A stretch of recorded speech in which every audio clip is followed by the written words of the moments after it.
안녕하세요. 사연을 듣고 계신 청취자 여러분에게 인사드립니다. 저는 40대 중반에 접어든 여자로 나름 부유하다면 부유한 조물주 위에 건물주 집안에서 태어났습니다. 대대손손 물려받은 땅은 예전엔 별 쓸모없는 모래밭 땅이었다고 해요. 발전에 발전을 거듭한 그 땅이 지금의 신사동이 되었고 그 자리에 건물을 한두 채 올려 월세를 받기 시작하여 불을 쌓았고 지금은 건물만 6개를 보유하게 되었습니다. 물론 제 명의의 건물이라기보단 저희 아버지께서 물려받으신 건물이고 아마 제가 외동딸이니 저한테 그 건물이 오지 않을까 예상만 하고 있네요. 죽기 진전에 처분하셔서 사회에 환원하셔도 아버지의 뜻이니까 그러려니 하고 따를 테지만요. 사설이 조금 길었죠. 제가 이렇게 썰튜브를 찾게 된 건 다름이 아니라 저에게 아주 기가 막힌 사기꾼이 접근했기 때문입니다. 물론 지금은 일이 다 처리되어서 홀가분하지만 당시에는 정말 죽고 싶을 만큼 힘들었어요. 시원하게 털어놓고 싶어서 이렇게 아름아름 찾아와서 사연을 올립니다. 저희 집이 건물을 여러 채 가지고 있다고 했잖아요. 강남 일대를 둘러싸고 여러 채가 있는데 그중 한 8층짜리 건물을 통째로 쓰고 있는 병원이 하나 있어요. 병원 원장님이 아버지와 막역한 사이고 어린 시절부터 꽤 오래 보고 지낸 사이였습니다. 그래서 노다지 건물을 임대를 해주신 거고요. 제 나이가 30대 중반을 넘어갈 무렵 아버지께서는 제가 하루라도 빨리 시집을 가서 가정을 꾸리길 원하셨습니다. 자고로 여자는 남편이 있고 가정이 있어야 안정적인 삶을 살 수 있다고 믿으시는 분이었습니다. 아버지는 대대로 내려오는 땅을 잘 굴러가며 부를 쌓으셨지만 사실 배움이 짧은 탓에 그걸 평생의 한이라고 생각하며 사셨어요. 그래서 저는 유학도 다녀오고 강남 일타 강사들 밑에서 배우며 공부를 해야만 했습니다. 태생이 똑똑한 머리도 아니었고 노는 게 제일 좋은 천상백수 체질이었기 때문에 아버지 눈을 피해서 엄청나게 놀러 다녔습니다. 하지만 대학 입시에 실패하자마자 쫓겨나듯 유학을 떠나야 했어요. 물론 유학을 다녀와서도 탱자탱자 노는 일에는 쉬지 않았죠. 저는 30대 중반을 넘어서자마자 선을 보러 다녀야만 했습니다. 그런데 죄다 집안은 빵빵할지 몰라도 하나같이 배 나오고 탈모에 조짐이 있는 사람들만 나오는 거예요. 여자가 30에 시집 가는 게 쉬운 줄 아냐면서 저를 꾸짖는 아버지의 말은 그냥 핑계로만 들렸습니다. 자고로 남자가 돈이 많아야 여자가 편한 거라면서 자꾸 외모는 보지도 않고 이상한 아저씨들에게 저를 내보이는 거예요. 아니, 우리 집도 솔직히 내놓으라는 부잣집이나 마찬가지인데 왜 자꾸 돈돈거리는지. 저는 운명의 상대를 만나지 않으면 결혼하지 않겠다고 선포를 했습니다. 그럴수록 아버지는 저에게 압박을 하셨죠. 예를 들면 용돈도 끊고 카드도 정지시켜버린다던가 한국에 들어오자마자 사주셨던 차를 뺏는다던가 하는 유치한 방법으로요. 나가서 놀려면 돈이 필요했고 아버지의 돈줄이 막혀버리자 저는 진짜 취직이라도 해야 하나 하면서 고민에 휩싸였죠. 그러자 어머니께서 저에게 조건을 내거셨어요. 제가 선을 보고 오면 30만 원씩 용돈을 주시겠다는 거예요. 냉큼 하겠다고 했고 저는 매주 선을 보러 다녔습니다. 선자리에서 운명을 만날 확률이 얼마나 된다고 생각하세요? 저는 0.001%의 확률도 안 된다고 생각하거든요.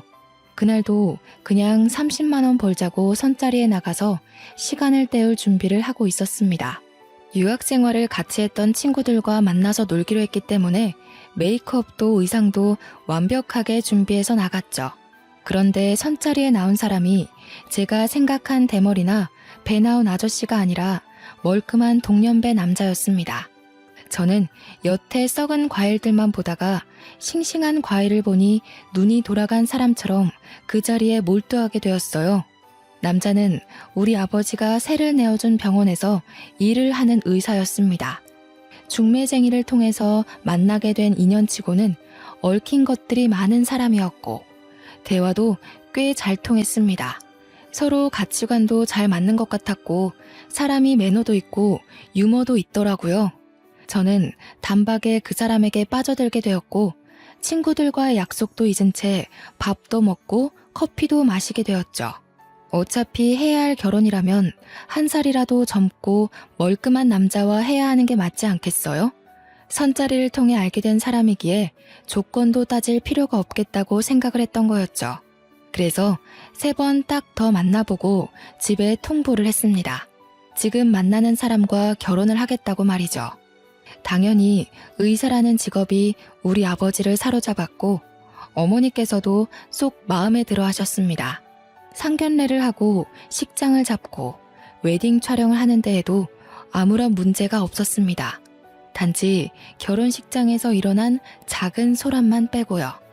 신부 대기실에서 잔뜩 긴장한 채 입장만 기다리고 있는데 친구들이 바깥에 작은 소란이 생겼다는 거예요.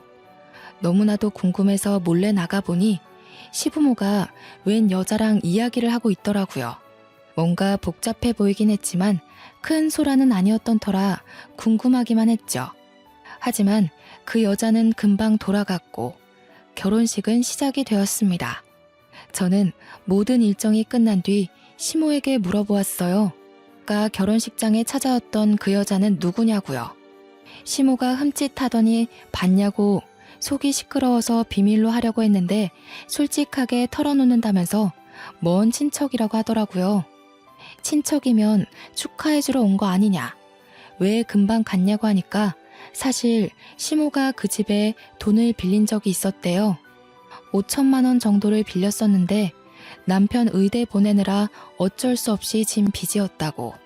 근데 아직 남편이 일을 시작한 지 얼마 안 되어서 못 갚았다고요. 그 사정을 듣고 났는데 제가 어떻게 모른 척을 할 수 있겠어요. 그래서 부모님께 바로 말씀을 드렸죠. 그러니 아버지께서도 경사가 있는 날 그림자가 지면 안 된다고 시모에게 바로 5천만 원을 갚아주시겠다고 했어요. 시모는 눈물을 글썽거리면서 이렇게 좋은 사돈이 있어서 행복하다고 앞으로 사위 많이 아껴달라면서 인사를 하더라고요. 아버지는 통 크게 예단비 추가로 드린 거라 생각하면 된다고 의사 사위 생겨서 좋다고 덕담을 아끼지 않았습니다. 그렇게 작게 일어난 소란은 소리 소문 없이 조용해졌습니다. 남편이 저보다 3살이 많았거든요. 저는 36살이고 남편은 39살이라 그런지 이상하게도 아이가 바로 찾아오질 않았어요.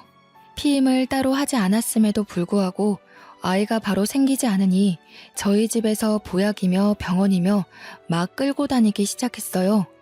저는 결혼한 지 이제 고작 3개월밖에 되지 않았는데 신혼을 좀 즐기면 안 되겠냐고 했지만 아버지께서는 더 늙어서 아이를 가지면 위험하다는 입장을 고수하셨습니다. 결국 병원에 가서 난임 검사를 받게 되었고 나이가 있기 때문에 시험관을 해보는 게 어떠냐는 권유를 받게 되었습니다. 정부에서 지원도 나오고 생각보다 시험관 시술을 하는 사람들이 많다고 하더라고요. 그래서 냉큼 알겠다 하고 시험관을 2번 정도 시도를 했는데 와, 저는 그게 그렇게 아픈 건지 몰랐어요. 때가 되면 주사를 맞고 난자도 채취하고 너무 배가 땡기고 아파서 겁부터 나더라고요. 그래서 딱 2번 시도하고 그냥 애가 생기지 않으면 애 키우지 말자 선언을 해버렸죠. 남편도 저의 계획에 당연히 동의를 해주었습니다. 그런데 시간이 흐를수록 시험관을 더 시도해서라도 아이를 가져야 하는 걸까 고민이 들기 시작했어요. 아버지께서 하루라도 빨리 결혼을 시켜서 애부터 보게 했어야 하는 건데 하시고 어머니는 계속 저한테 언제 병원 가냐고 물어보시고 시부모도 내색은 안 하지만 하루빨리 손주 키우는 재미를 보고 싶다고 하시고 은근히 남편도 아이를 보면 눈을 잘 못 떼더라고요. 그래서 시험관을 더 시도해보자고 하긴 했는데 그 아픔이 너무 싫은 거예요. 제가 계속 갈팡질팡하고 있으니 남편이 넌지시 저한테 묻더라고요. 아이를 입양해서 키우는 건 어떠냐고 물어보았어요. 처음에는 솔직히 말도 안 되는 소리라고 절대 싫다고 거절부터 했습니다. 남편은 저의 뜻을 존중한다면서 그 뒤로 말은 안 했지만 자꾸 저한테 입양 관련된 영상들을 보여주는 거예요. 막 인간극장 같은 데에서 입양아의 하루 이런 거 나오면 틀어놓고 괜히 저보고 같이 보자고 하고, 유튜브 같은 데나 커뮤니티 같은 곳에 입양에 관련된 컨텐츠가 올라오면 저한테 링크를 보내서 같이 보자고 하고, 내 자식도 아닌데 어떻게 내 자식처럼 키울 수 있겠냐고 거절하던 저는 뽀얗고 귀여운, 하지만 부모에게 버려진 신생아들을 보면서 마음이 아파지기 시작했습니다. 점차 마음이 기울고 있었어요.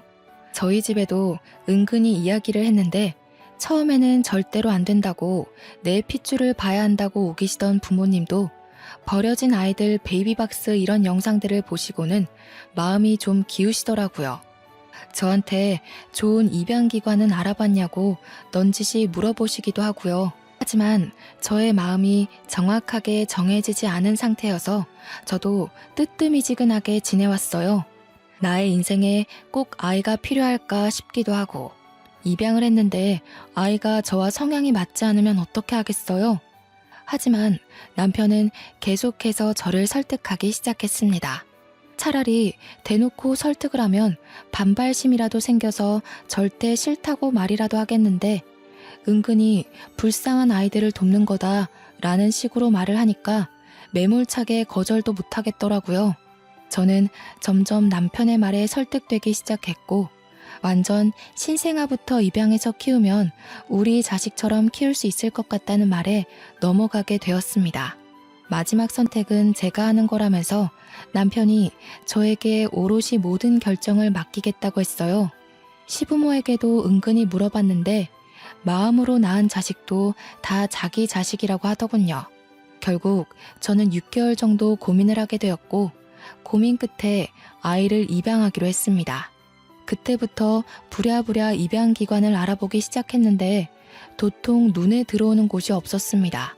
물론 아이를 골라서 입양하는 건 아니지만 그래도 평생을 함께하고 내 자식처럼 키울 아이인데 정확한 절차를 거쳐서 아이를 입양하고 싶었습니다. 그렇게 여러 기관을 둘러보는 도중 남편이 입양기관 하나를 추천받았다면서 이야기를 해주었어요. 시스템도 꽤 잘 돌아가고 있는 것 같고 추후에 친부모를 찾을 수 있게 추적이 가능하다고 하더군요. 아이가 원할 경우에는 친부모를 만나게 해주고 싶다는 생각도 했기 때문에 저는 남편이 추천해준 기관에서 입양을 하기로 마음을 먹었습니다. 남편은 저에게 마지막으로 한 번 더 고민을 해보라고 했고 결심이 선 저는 입양을 하겠다고 했어요. 더 이상은 물을 수 없다는 걸 저도 잘 알고 결정한 일이었습니다. 결혼한 지 1년이 채 안 돼서 저희 부부는 아이를 입양했습니다. 여러 신생아들이 누워있는 방 안에서 저희가 입양할 아이를 딱 마주하는 순간 이상하게도 눈물이 흐르더라고요. 저 아이가 이제 나의 아이구나 하는 마음이 들면서 가슴 한구석이 몽글몽글한 게 피어오르는데 정말 벅차오름이 느껴졌다고나 할까요? 제 호적에 올라갈 아이니까 정말 예쁘게 좋은 것만 보여주면서 한평생을 함께하겠다고 다짐을 했습니다. 남편도 저에게 이 아이를 만난 게 우리의 행운이길 바란다고 말해주었어요. 여자아이임에도 불구하고 짙은 눈썹에 한쪽만 살짝 지어진 쌍꺼풀이 저희 남편의 얼굴과 너무나도 닮았기에 더 정이 갔습니다. 처음에는 신생아가 아니라 3, 4살 정도 되는 아이를 입양할까 고민도 하긴 했어요. 아이들이 나이가 차도록 입양이 되지 않으면 평생 보육원 신세를 지게 되는 경우도 있다고 하더라고요. 그럴 경우 성인이 되어 보육시설을 떠날 때 자립금 조금 받아서 홀로 서기를 해야 한다고 들었어요. 저는 그런 아이들에게 든든한 울타리가 되어도 좋겠구나 싶어서 다 큰 아이를 입양할까도 고민했었거든요. 하지만 남편이 저에게 신중하게 이야기를 하더라고요. 이미 자란 아이들은 사고방식이 자리를 잡았을지도 모르니 살면서 부딪힐 일이 많을지도 모른다고요. 저는 아이 키우는 일에 면역이 전혀 없는 사람이니까 남편 말을 신뢰하게 되었어요. 아무래도 의사니까 어린 아이들도 많이 보고 가족 단위의 환자들을 많이 보니까요. 게다가 저보다 훨씬 똑똑한 사람이니 어련히 알아서 잘할까 싶기도 했습니다. 저는 남편의 말을 듣고 신생아를 입양했고 정말 말 그대로 육아지옥에 빠지게 되었어요. 탯줄이 떨어진 지 얼마 안 된 아기는 울다가 태열이 오르기도 하고 엉덩이에 기저귀 발진이 나기도 했어요. 울다가 분수처럼 분유를 토해냈을 때는 정말 119라도 불러야 하나 싶었는데 다행히 남편이 의사라 괜찮다고 저를 안심시켜 주었습니다. 트림을 제대로 하지 못하면 그렇게 분수토를 할 수 있다고 하더군요. 저는 은근히 육아에 척척박사인 남편 덕에 어려움 없이 아이를 키울 수 있을 줄 알았지만 그것 또한 제 착각이었고요. 아이가 어찌나 잠을 자지 않던지 등 센서라고 하던가요? 내려놓으면 울고 내려놓으면 잠에 깨고 하루 종일 먹고 자고 싸는 것밖에 하지 않는 아기가 왜 이리 까다로운 건지 애를 낳은 것도 아닌데 산후 우울증이 올 것 같은 기분이 들었습니다. 제가 너무 힘들어하니까 부모님께서 저에게 베이비시터를 구해주셨어요. 돈이야 넘쳐나니까 우리 딸 몸 축나지 않게 쉬엄쉬엄 육아하라는 깊은 뜻이었습니다. 저는 아이를 전문적으로 돌봐주시는 베이비시터가 오고 나서야 한숨 돌릴 수 있었습니다. 그렇게 50일이 지나고 예방접종도 시작하고 아이가 눈을 맞춰오기 시작하니 정말 너무 이뻐 죽겠더라고요. 100일이 지나서는 잠도 잘 자고 이쁜 짓을 하기 시작하는데 정말 내 배로 낳은 아이도 아닌데 이렇게 예쁠 수가 있나 싶었습니다. 그렇게 200일, 300일이 지나고 아이의 돌잔치 날이 다가왔어요. 입양하지만 누구보다 성대하게 첫 생일 잔치를 해주고 싶은 마음에 국내에게 가장 유명한 호텔 돌잔치 코스를 예약했습니다. 남편이 일하는 병원 직원들부터 시작해서 제 유학 시절 친구들까지 정말 하나하나 손수 초대장을 돌려 불러 모았습니다. 정갈한 분위기 속에서 아이의 생일을 축하해주기 위해 몇백 명의 손님이 모였죠. 그렇게 돌잔치가 시작되고 웃음이 마를 일 없이 신나는 분위기 속에서 돌잡이가 시작되었습니다. 저는 내심 아이가 건강하고 무탈하기만을 바랬던지라 명주실 같은 걸 잡으면 좋겠다고 생각했는데 남편은 은근 욕심이 있었나 봐요. 아이의 손이 청진기와 판사봉 사이에서 갈팡질팡하니 계속 뚫어져라 청진기만 보더라고요. 본인이 의사니까 아이도 의사가 되었으면 하는구나 싶었습니다. 그렇게 고민하던 딸이 청진기를 번쩍 들었고 주위에서 환호성이 막 터졌습니다. 아이가 아빠 닮아서 의사가 되려고 청진기를 잡았네. 의사 아빠의 의사 딸이 태어났네. 축하한다. 하는 소리가 막 들려왔어요. 저는 우리 딸을 꼭 안고서 얼굴에 뽀뽀를 했습니다. 미리 아기가 속도 깊은지 엄마 아빠 보라고 당당하게 청진기를 잡아들었구나 싶어서요. 짙은 눈썹에 한쪽만 지어진 쌍꺼풀까지. 지 아빠 판박이인데 청진기까지 집어드니 돌잔치 분위기가 엄청나게 과열이 되었습니다. 남편도 얼마나 좋아하던지 누가 보면 자기가 낳은 자식인 줄 알겠더라니까요. 이렇게 행복할 거 왜 입양을 오랜 시간 고민했는지 그 고민하던 시간을 되돌리고 싶을 정도였어요. 아이 하나로 우리 가족은 더욱 끈끈해졌고 더욱 서로를 이해하고 배려하고 사랑하게 되었습니다. 다름 아닌 이 작은 아이가 해낸 거였죠. 날이 갈수록 아빠를 닮아가는 것 같다는 주위의 말에 남편은 껄껄 웃으면서 자기가 더 많이 사랑해줘서 아이가 자기를 닮는 거라고 하더라고요. 평소에 남편이 아이에게 정말 잘하긴 하거든요. 퇴근하고 와서 피곤해도 꼭 아이와 눈을 맞추고 아직 말도 못 알아듣는 아기에게 하루 종일 있었던 일을 조잘조잘 떠들기도 하고요. 하지만 아이와 함께 있는 시간은 제가 더 길고 제가 더 많이 사랑해주고 있는데 그 말이 좀 서운했습니다. 제가 옆구리를 쿡 찌르자 남편은 아이의 눈동자도 입술 모양도 저를 쏙 빼닮았다고 이야기를 해줬어요. 그 이야기를 듣고 보니 정말 저랑 닮은 것 같이 보이더라고요. 그렇게 돌잔치를 끝내고 아이는 잔병치레 하나 없이 정말 건강하게 하루하루를 보내고 있었습니다. 1년이 지나고 2년이 더 지나고 아이가 4살이 될 때까지 정말 예쁘게 컸습니다. 다른 아이들처럼 말을 듣지 않고 떼를 쓰거나 하는 일도 없이 정말 얌전하게 자랐어요. 밖에 나가서도 소란을 일으키지 않고 앉은 자리에서 우는 법이 없어서 주위에서도 칭찬이 자자했습니다. 오죽하면 다른 엄마들이 저에게 와서 교육의 비법이 뭐냐고 자기네 아이들은 밥 먹으라 하면 사방팔방 뛰어다녀서 곤란하다고 했어요. 그냥 우리 아이 성향이 그런 건데 싶었지만 그렇게 말해봐야 좋을 게 없을 것 같아서 밥상머리 교육을 따끔하게 하는 편이라고 둘러댔죠. 그런데 그뿐만이 아니라 우리 아이는 정말 남들에게 부러움을 많이 타는 아이였어요. 성심이 착한 것도 그렇고 번듯한 것도 그렇고 배려심까지 있어서 친구들이랑 놀면서 싸우는 법이 없었습니다. 우는 친구들을 달래주기도 하고 혼자 노는 친구에게 다가가 같이 놀기도 하고 정말 제 딸이지만 너무나도 완벽한 아이였죠. 어린이집 선생님이 오죽하면 한번 환생한 게 틀림없다고 할 정도로 어른스러운 아이였습니다. 5살이 되었을 땐 한글까지 완벽하게 다 떼버려서 저와 남편이 얼마나 놀랐는지 몰라요. 가르쳐 준 적도 없고 학습지도 따로 시킨 적이 없는데 완벽하게 책을 읽더라니까요. 오죽하면 아버지께서 저에게 쏟아부었던 교육비를 손녀에게 쏟아부었어야 했다며 껄껄 웃으셨습니다. 집안에 천재가 나왔다고 시부모도 아이의 진로를 벌써부터 의사로 점찍어 두셨고요. 하지만 저는 우리 아이가 너무 빨리 성숙해지지 않기를 바랐어요. 저한테 어리광도 부리고 저 쇼핑하는 재미도 들었으면 했고요. 공부만이 인생의 전부가 아니라는 걸 알리고 싶었죠.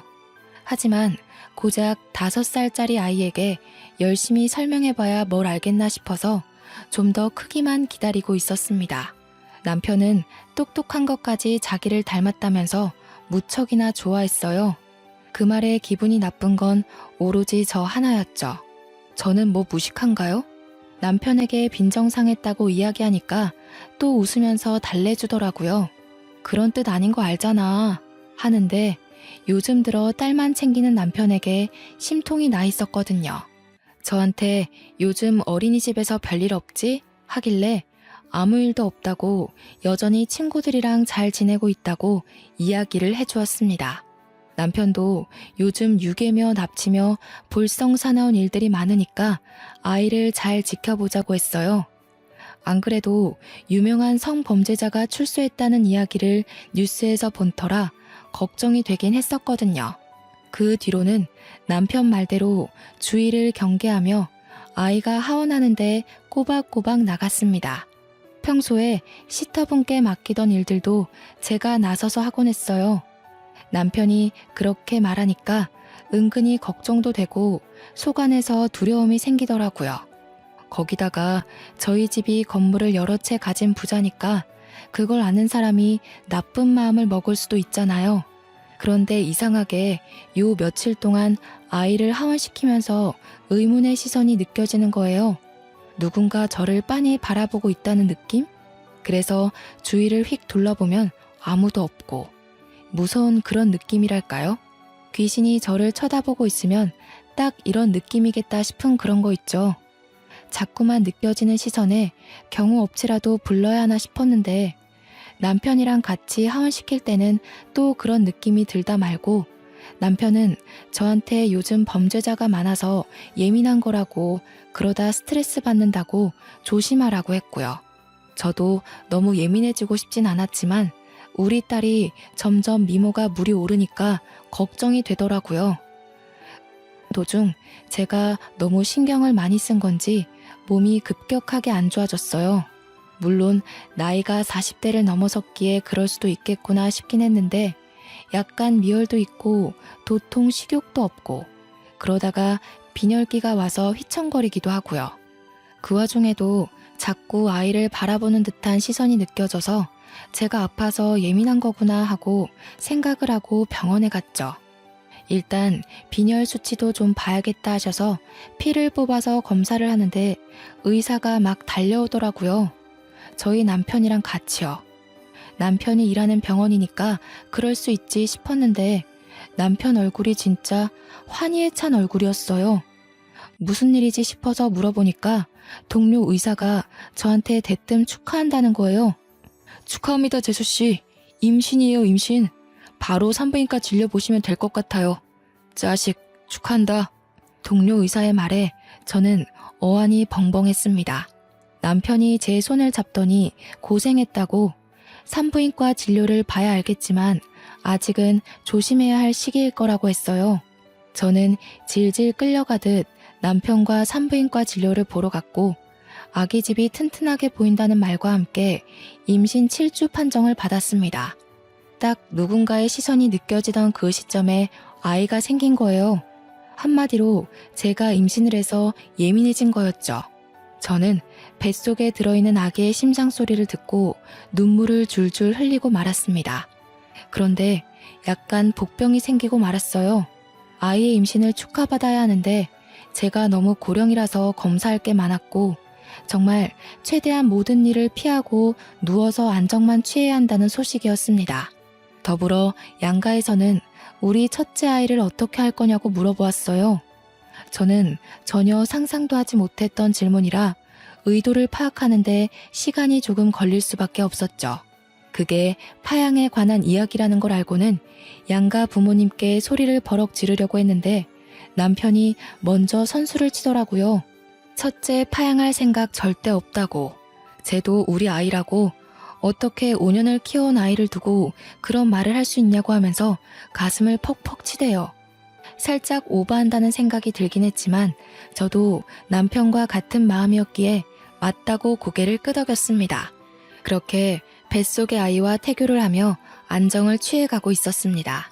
저희 부모님은 제가 혹여라도 무리해서 유산이라도 할까 싶어 저희 집에 시터들을 대거로 늘려주셨고요. 첫째 아이를 예전처럼 놀아주진 못하지만 그래도 시터들이 내내 아이를 돌봐주어서 한결 마음의 안정이 찾아오더라고요. 남편도 저 아이를 위해 더욱 노력을 해주었습니다. 배가 점점 불러오기 시작하고 어느덧 아랫배가 봉긋하게 올라와 제가 둘째를 임신했다는 사실을 주위에서도 알게 되었습니다. 주위 엄마들이 나이가 먹어서도 부부 금슬이 좋다면서 저희를 부러워했어요. 저도 이렇게 갑자기 임신할 줄 몰라서 조금 당황스러웠지만 주위에서 부러워하는데 싫은 사람이 어디 있겠어요. 그날도 다름없이 아파트 놀이터에서 첫째 아이가 노는 걸 지켜보고 있었습니다. 임신 중기가 되었기 때문에 어느 정도 산책도 해줘야 한다고 해서 아이와 낮 시간에 놀이터에 가서 놀고는 했거든요. 그런데 이상하게 시선이 느껴지는 겁니다. 그래서 고개를 휙 돌려보니까 웬 여자가 저 멀리서 저와 아이를 빤히 바라보고 있는 거예요. 임신하면서 예민해서 느꼈던 그 시선이 정말 실제로 존재하는 시선이었던 것이었어요. 저는 놀래서 그 여자를 빤히 바라보고 있었는데 시선이 제가 아닌 저희 첫째 아이를 보고 있더라고요. 근데 그 눈빛에서 느껴지는 감정이 딱 봐도 우리 아이의 친모가 아닐까 하는 생각이 들 정도로 진하더라고요. 제가 급하게 저기요 하고 불렀는데 그 여자가 저를 보더니 제 배를 한번 보고 흠칫 놀라서 뛰어 도망을 가는 겁니다. 제가 계속 저기요 잠시만요 하고 부르는데도 뒤 한번 돌아보지 않고 달려갔어요. 저는 배가 이미 불러 있었기에 뛸 수도 없었고 멀어지는 그 여자를 멍하니 바라보고 있었습니다. 그날 저녁 퇴근하고 돌아온 남편에게 낮에 있었던 일들에 대해 이야기를 했습니다. 그런데 남편 얼굴이 약간 사색이 되는 거예요. 남편도 많이 놀랐겠다 싶어서 등을 토닥여 주었습니다. 그런데 그런 와중에도 약간 남편의 반응이 이상하게 느껴졌어요. 저도 물론 놀라긴 했지만 나중에 첫째 아이가 궁금해할 거 생각하면 친모와의 친분을 유지해도 괜찮겠다 싶긴 했거든요. 그런데 남편의 반응이 이상하고 또 갑자기 문득 떠오르는 그 친모로 추정되는 여자의 얼굴이 이상하게 낯이 익은 거예요. 하지만 제가 아무리 의심해봐야 당장 나올 만한 다른 무언가가 없으니 그냥 잠을 잤습니다. 남편은 입을 꾹 다문 채로 말을 아꼈고요. 그런데 다음 날에도 같은 자리에서 그 여자가 우리 첫째 아이가 놀이터에서 놀고 있는 걸 지켜보고 있었습니다. 저는 너 누구야? 누군데 우리 애를 자꾸 훔쳐보는 거야? 하고 세게 나갔습니다. 그러자 저를 확 째려보면서 아무 말도 안 하고 또 사라지는 거예요. 찝찝한 마음을 잔뜩 안고 아이를 데리고 집으로 돌아왔습니다. 그런데 그날 저녁에 모르는 번호로 문자가 들어오더라고요. 언제까지 그 아이가 네 아이일 것 같아? 반쪽짜리 아이 데리고 살면서 행복하니? 저는 이게 무슨 소리인가 싶었습니다. 반쪽짜리 애를 데리고 산다는 게 무슨 의미인지 도통 이해가 가질 않아서 남편에게 문자를 보여주었습니다. 이런 문자가 도착했는데 무슨 뜻인지 모르겠다고 알고 있냐고요. 남편이 문자를 보더니 갑자기 그 미친년이? 이러면서 씩씩거리는 게 아니겠어요? 그러면서 저한테도 당장 그 번호도 차단하고 문자도 지워버리래요. 남편의 그런 반응이 더욱 수상해서 알겠다고 대답은 하고 차단도 지우지도 않았습니다. 그리고는 그 번호로 답장을 보냈어요. 반쪽짜리 애라는 게 무슨 소리냐고. 정확하게 말을 해달라고 하니 저에게 빠른 답장이 왔습니다. 궁금하면 남편이랑 아이랑 유전자 검사를 해보라는 답장이요. 저는 밤새 한숨도 잠을 잘 수가 없었습니다. 반쪽짜리 애라는 게 제 피는 섞이지 않았지만 남편의 피는 섞였다는 이야기인가 싶어 잠이 도통 오질 않더라고요. 저는 밤을 꼴딱 새우고 아침에 출근하는 남편을 배웅하고 남편의 칫솔과 아이의 머리카락, 침을 면봉에 묻혀서 그대로 유전자 검사를 맡겼습니다. 결과가 나오기까지 일주일 동안 정말 밥도 못 먹고 검사 결과만 기다렸습니다. 그런데 너무나도 충격적이게도 친자 일치가 뜨는 겁니다. 그러니까 우리의 첫째 아이는 남편이 밖에서 낳은 아이였어요. 저는 충격에 배가 당겨오기 시작했고 그대로 쓰러지고 말았습니다. 저를 발견한 시터 아주머니께서 119를 불러 저를 병원으로 이송시켰어요. 정신을 차리니 병원에 누워있고 남편이고 시부모고 친정 부모님이고 다 병실에 와 계시더라고요. 저는 충격으로 눈물만 줄줄 흘리면서 배를 더듬어 보았습니다. 그러자 어머니께서 저에게 아이는 멀쩡하니까 안심해도 된다고 도대체 갑자기 왜 쓰러진 거냐고 묻더라고요. 무슨 일이라도 생긴 건 아닌지 무척이나 걱정이 된다면서 제 손을 꼭 잡은 남편이 저에게 검사를 좀 해보자고 했어요. 저는 그 손을 냉정하게 뿌리쳤습니다. 네가 무슨 낯짝으로 내 손을 잡고 나를 위하는 척하는 거야? 저의 날선 반응에 남편도 시부모도 저희 부모님조차 당황해서 아무 말도 하지 못하고 있었습니다. 남편은 순간 문자 메시지가 생각이라도 났는지 저한테 그 번호 차단 안 했냐고 물어보더라고요. 저는 콧방귀를 뀌면서 떨리는 가슴을 진정시키고 남편에게 완전 난리를 치기 시작했어요. 내가 반쪽짜리 애라는 말에 놀라서 유전자 검사를 해봤어. 그럴 리 없을 거라고 생각하며 첫째 아이의 머리카락을 뽑아서 네 칫솔과 검식을 보냈다. 그런데 글쎄 친자 일치가 뜰 줄이야. 내가 상상이라도 했겠어. 저희 부모님은 경악하시면서 이게 다 무슨 소리냐고 소란을 떠셨어요. 시부모도 남편도 사색이 되어 아무 말도 못하고 있더라고요. 그 순간 알게 되었죠. 남편도 시부모도 첫째 아이가 남편의 친자인 걸 알고 있었던 게 틀림없구나 하는 사실을요. 첫째 아이 입양한 게 남편 친자식이었다고요. 그 여자 데려와. 멀리서 우리 애 지켜보던 그 여자 당장 내 눈앞에 데려오라고. 그랬더니 시부모가 갑자기 막 저를 미친 사람 취급하면서 정신이 나간 것 같다고 임신하더니 어디 약물 부작용이라도 난 거 아니네요. 딱 잡아떼면서 제 망상이라고 하는 게 아니겠어요? 저는 시터분에게 당장 연락해서 유전자 검사 용지를 병원으로 가져다 달라고 했습니다. 그러자 그제서야 날뛰던 시부모가 입을 싹 다물더라고요. 다들 적막한 분위기에 아무 말도 못하고 있는데 갑자기 그 여자의 얼굴이 번뜩 떠오르면서 한 가지 장면이 스쳐 지나가는 거예요. 예상이나 하시겠어요? 바로 결혼식 날 와서 소란을 일으켰다던 먼 친척, 그 여자의 얼굴이 아이를 바라보던 여자의 얼굴과 똑같은 거예요. 저는 순간 소름이 오소소 돋아서 생각나는 대로 막 뱉어내기 시작했습니다. 그 여자, 친모라는 여자, 우리 결혼식 때 왔었지? 어머님이 돈 빌렸다고 5천만 원 갚아야 한다던 그 여자가 친모 맞잖아. 그러니까 저희 아버지도 얼굴 시펄겋게 달아올라서 남편 멱살을 잡고 지금 내 딸이 하는 말이 전부 사실이냐고 했어요. 시모는 멱살 잡힌 남편을 붙잡고 손 놓고 말하라고 애원을 하고 있고 시부는 딴청만 부리고 있었고요. 그렇게 하나하나 퍼즐을 맞추니까 이야기가 딱딱 들어맞더라고요. 5천만 원을 빌린 게 아니라 그 여자한테 임신한 대가로 위자료 준 셈치고 떨어지라고 한 거였던 거였죠. 아이는 남편이 책임지겠다고 해놓고 마치 모르는 아이인 양 저희 호적으로 입양을 했던 거고요. 이게 바로 가족 사기단 아니겠어요? 제가 눈물을 줄줄 흘리면서 솔직하게 다 이야기하라고 하니 남편이 체념을 하고 이야기를 시작했습니다. 그 여자가 누구냐 하니 전 여친이라고 하더라고요. 아버지께서 남편의 뺨을 짝소리나게 때렸습니다. 한 대 더 때리려고 하는 걸 제가 막았어요. 일단 이야기부터 다 듣고 나서 하라고요. 남편은 이야기를 이어나갔습니다. 전 여친네 집이 엄청나게 가난했는데 남편이 의사고시에 합격하기 전부터 뒷바라지를 하던 여자였다고 하더라고요. 남편은 지극정성으로 자기를 내조해준 여자를 취직하고 얼마 지나지 않아 버린 것이었습니다. 이유는 당연히 저와 선을 보았고 제가 황금 동아줄이라는 생각을 떨쳐낼 수 없어서 팔자 한번 펴보려고 저랑 결혼한 거였대요. 중매쟁이한테 찔러넣은 돈으로 좋은 자리를 얻어낸 거였다고요.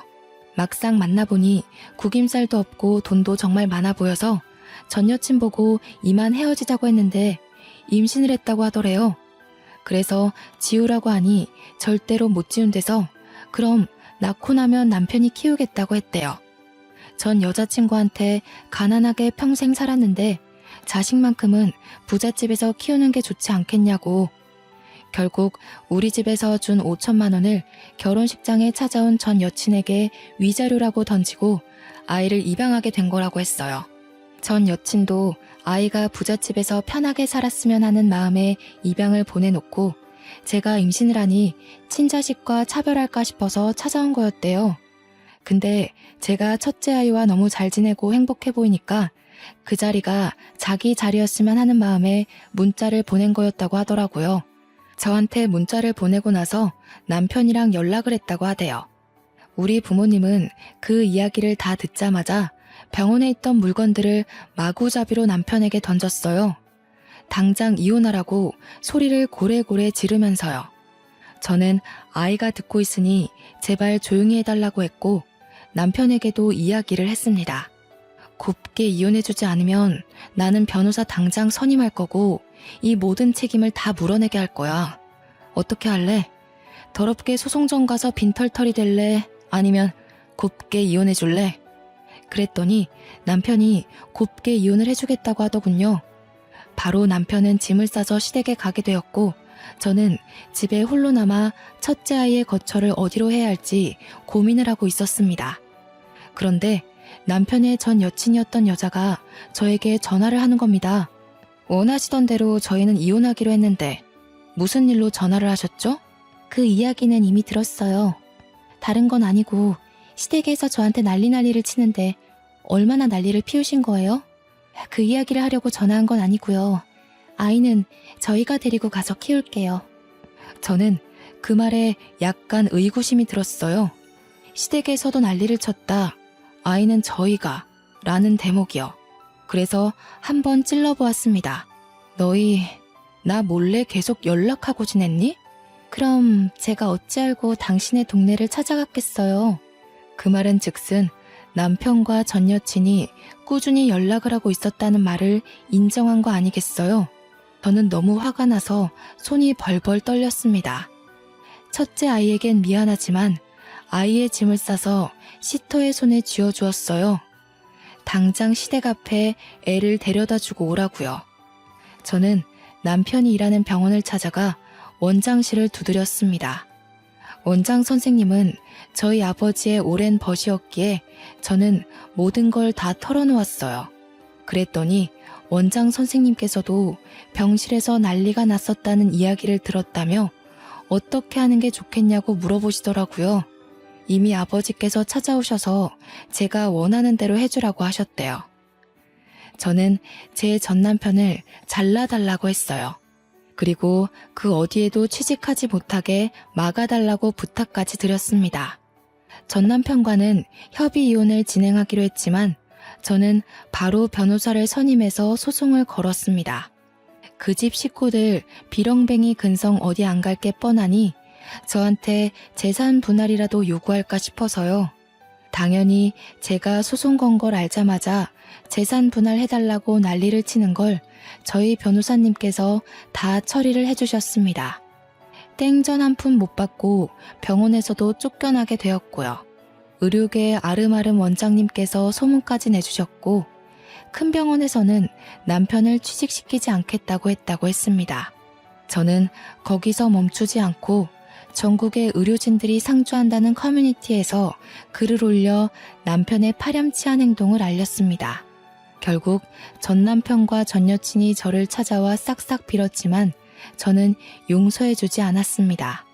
나중에 그 여자가 저한테 너도 임신했으니 자기 맘 잘 알 거 아니냐고 하는데 화가 나서 뺨을 짝소리나게 쳐버렸어요. 그래도 키운 정이 있어서 첫째 아이한테 모든 걸 털어놓지 않았다는 걸 감사하게 여기고 살아. 너네 평생 죗값 치르며 살고 뱃속에 있는 내 아이 양육비나 잘 준비해둬. 저는 전 남편에게 양육비 청구 소송을 걸었고 이혼 당시에 책정된 양육비 150만 원을 매달 달라고 내용 증명을 보냈습니다. 그 둘은 지금 수도권은커녕 지방에 있는 대형 병원에서도 불러주지 않아 일을 할 수 없는 상태라 양육비가 과하다며 우는 소리를 했지만 저는 받아주지 않았고요. 매달 내용 증명을 보내고 있는 중입니다. 저는 무사히 출산을 했고 홀로 애를 키우고 있지만 시터 이모님이 정말 성심성의껏 잘 돌봐주셔서 아이는 구김살 없이 잘 크고 있습니다.